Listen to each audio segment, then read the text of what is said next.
The truth of it is that we don't really have an existing music industry. And some people might protest and say that they've spent time investing in that, whether it's time, energy, money. But the truth of it is there is no real system in place because we don't have all the necessary players that we need to make this legitimate, recognized, comparable to other markets. The biggest other issue is that we don't have enough artists in play that really feel that they have a chance to get out there, to be recognized, to be connected to audiences. And our audiences don't really have faith in our artists to create something that they feel would be something they'd be proud of or they want to listen to. I mean, as a country, we are the only country in the world that speaks Sinhala, and therefore there is a massive amount of Sinhala music out there. And obviously, because we are creating for our own market.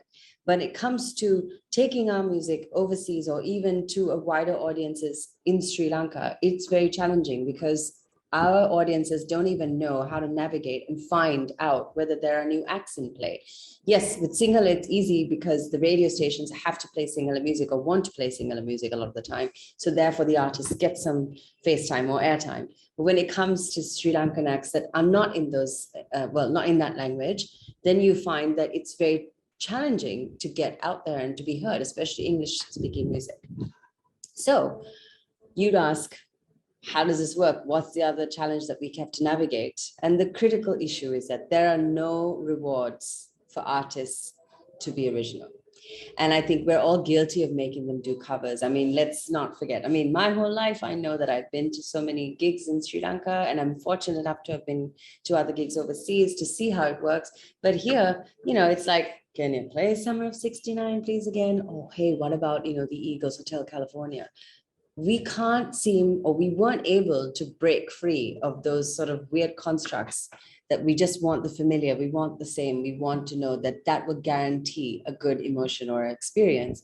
But the truth of the matter is that so many acts who are out there now and have been for the last 15, 20 years have been working so hard to create experiences, to give people a chance to feel that their music is worth listening to.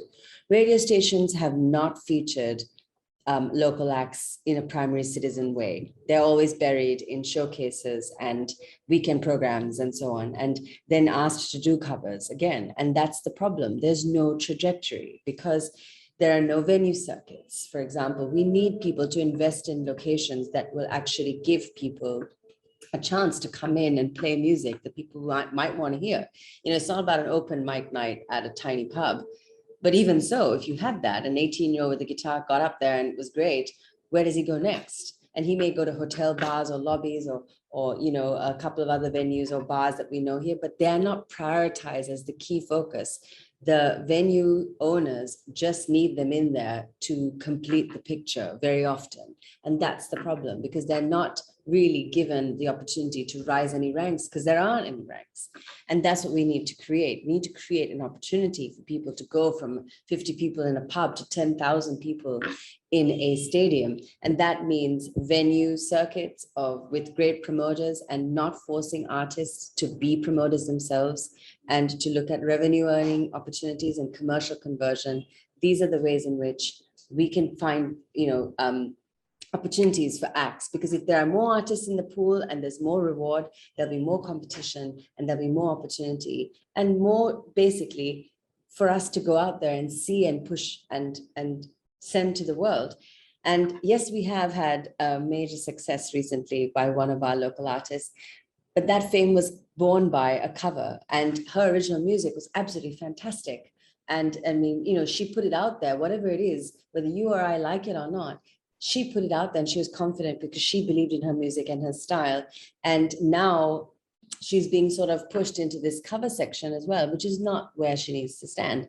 We are very urgently in need of raising the bar of our standards of success and our sort of criteria for what it means to be an artist in Sri Lanka. So these are some of the challenges that we face. And as an artist and talent management agency, which I'm just launching with my business partner, we hope to counter that and help artists find their way.